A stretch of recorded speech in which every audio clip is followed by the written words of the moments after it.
Here's the thing I was worried about.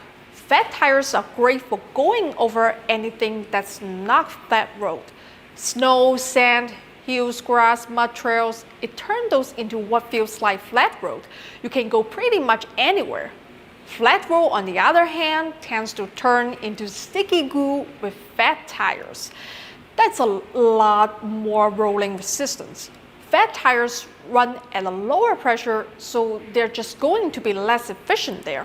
You can increase the tire pressure if you plan on doing a lot of urban riding. But then why get a fat tire bike in the first place with the extra weight? I'm 46 kilograms, this is a 35 kilogram bike as is. I have a hard time just pedaling in any gear. A lot of that is my fault, not the bike's fault. It's just a little too big for me. If you're a bigger person, it will be less of an issue. I needed a power assist the whole time where other bikes, it was optional. That said, with the power assist, it's a super smooth ride, and all the road construction you've seen me bouncing over in the past, it rolled over like nothing.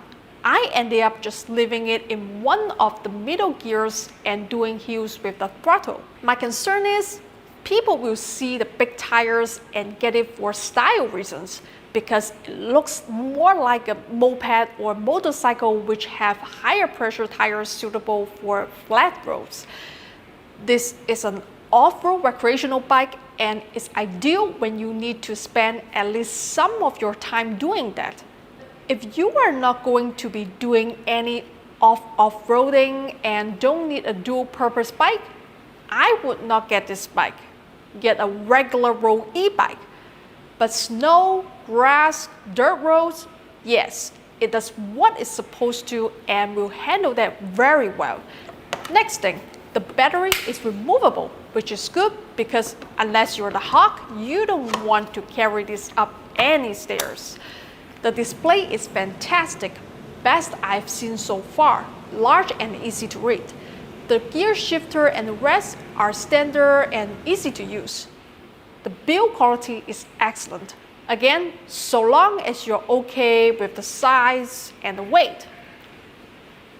Final verdict, not a commuter unless you are in a rural or suburban setting. A great recreational bike I can recommend for anyone over 55 kilograms or 120 pounds who is doing some off-roading. That's it for today. Until next time, remember, if I can do it, anyone can do it.